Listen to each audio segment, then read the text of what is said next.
Story time on how my password got leaked onto Roblox. This one day, I was on Roblox. I was maybe around the age 7, 8. I was in those really catchy games called like 𝘃𝗶𝗱𝗲𝗀𝗀𝗀 or 𝘃𝗶𝗱𝗲𝗀𝗀𝗀, you know? I was in all those like games. I'd always join a server with 3 noobs. Not noobs as in bacon hair. Noobs as in yellow, green, blue skin. I didn't think much about it until this one day. I was in one of those catchy games. As I was in it, I made it to this one part of the stage where I saw 3 of the noobs like huddled together, in a circle. I was kind of confused, like what's happening, so I was just walking around and like investigating or something. I saw them chatting things. I was like really, really nervous. You will not believe what they chatted. Like for part 2. And thank you so much for the support. Part 2 on how my password got leaked onto Roblox. As I was investigating the noobs, I noticed they were typing something that I didn't feel comfortable about. They kept on typing my password. Not as in typing like they say it once and then they move on. They typed it like 5 or 6, maybe even more times.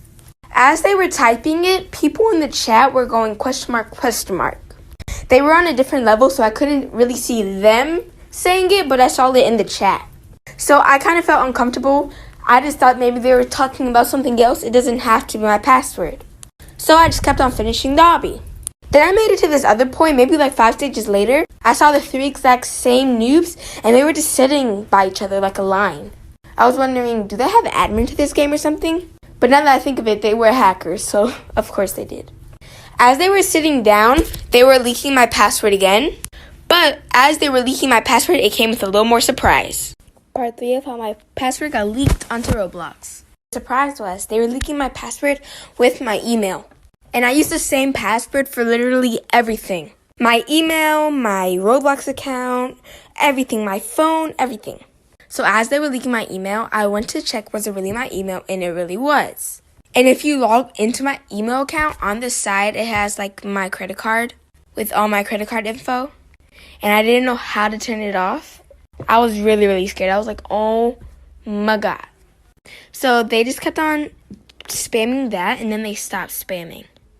And they said, ha ha ha, we got you. I was like, ha ha ha, we got who? And what did you get? They said, we know you're scared and we know you're a little kid. At the time, I was younger. And then I noticed they were talking about me. I got really, really nervous.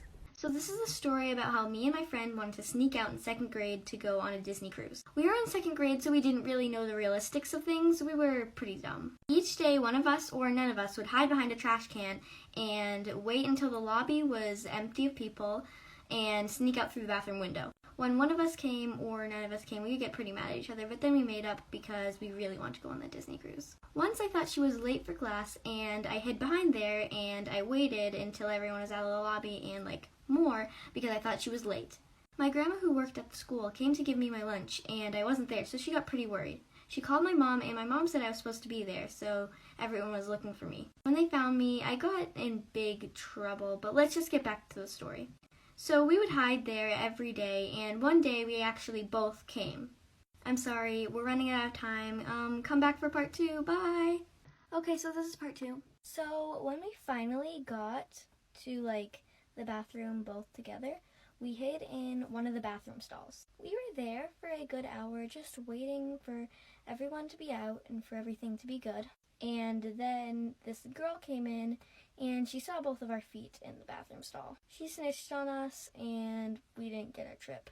The vice principal came and got us out, and also the secretary, and we both got in big trouble. We never did it again, but we always regretted not going, even though it was a horrible idea at first. I don't even know how we would get food or water or something, but we planned to just go to Target and get stuff. I don't know how we would pay for it. I don't know how we would pay for the cruise either, or the airport tickets. We just assumed it would be handed to us. I don't know what we were thinking. But yeah, that's my story. Bye. Story time of how I got the best revenge on my worst enemy. So basically there was this girl that literally copied my absolute every move. It all started because the boy that she was dating tried to hit me up. So I guess she was trying to be more like me, I guess. And it all started when I got a puppy.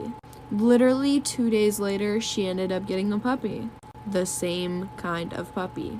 Then about a week goes on and I dye my hair blonde. Well, I bleach it. And she dyes her hair blonde. Okay, then the next day, I posted on my story about this app that I was using. It's called Fitness Coach, and I was getting my dream body from it.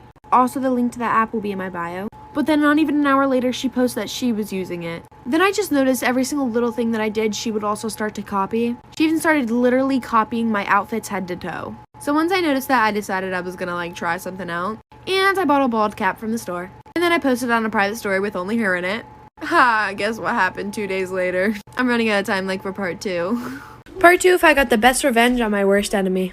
Continuing on with the story, after I got a bald cap and posted on my private story with only her in it, 2 days later, she shaves her head. So this is the time where I try to confront the girl. Because at this point, it's obvious she's trying to copy me. And after I confronted her about her trying to copy me, she then tried to say that I was the one trying to copy her. And then switch up the whole story. But for about months and months, she continued to copy me. And now here's where the story gets bad. My puppy ended up passing away due to heart failure. And then, of course, I posted about it on my Instagram story. And that night, I was scrolling through, who viewed it. And I see her little fake account. And honestly, I didn't think anything of it. It took a little bit, but 5 days later, I see on her story, my baby will always have a place in my heart. 𝗃𝗂𝗲𝗄𝗃. Oh, I named my dog Roxy, by the way. And that's the exact thing I put on my story. Exact words and everything. I don't know what she did with the dog. And honestly, I'm terrified to know. But after that, I blocked her on absolutely everything because I came to the conclusion that she is crazy. Story time of how my dad decided he was gonna cook my cat. Yes, you heard me correctly. My dad decided to cook my cat in the oven. Just a heads up, this story does end up getting a little crazy. So me and my best friend are neighbors. So about 9 a.m. every morning, me and my best friend, we meet up and we work out. We use the app Fitness Coach. And just a little off topic really quick, that app is literally amazing. Me and her have gotten our dream bodies from it. And the link to that will also be in my bio. But anyways, back on track. We meet up every morning and we do our workout. And then afterwards, we come inside for a lunch/breakfast. Mind you, my dad absolutely hated my cat to begin with. So one day we come in about 30 minutes earlier than we usually do. And we see my dad shaving my cat. He told me that something was wrong with her and all her fur was gonna fall off anyways. And I believe him because why would I think my dad's gonna cook my cat? He said he was gonna take care of it. So I run to my room and I start crying because my cat's hurt. So 20 minutes of crying goes by. And I come out to see my dad trying to cook my kitty. I'm running out of time for part 2. Part 2 of how my dad was gonna cook my cat. So then I walk into my kitchen and I see my dad literally trying to cook my cat. My cat is in the oven, just laying there. So I start freaking out. I literally start screaming and panicking and my dad is laughing his butt off. Crazy type laugh. I grab my cat out of the oven and it's literally not moving. And he tells me that he gave it some type of shot to make it like the shot makes the cat get injected out of the game. So basically the cat won't live no more. If he hated the cat, why didn't he just put it down or give it away or not cook it? This may be a little detail, but my cat's head decided to expand because of the heat. Yeah, probably the most traumatizing experience I've ever had. Oh, I do not live with my dad anymore. Honestly, I was scared he was going to try to cook me next. My mom never did anything about it. Mom, if you see this, you're literally just as crazy as he is. And the minute I turn 18, I'm out of this house. And all I have to say is, Dad, if you're seeing this, I literally hope somebody cooks you in the oven or in a big old melting pot like the witches do.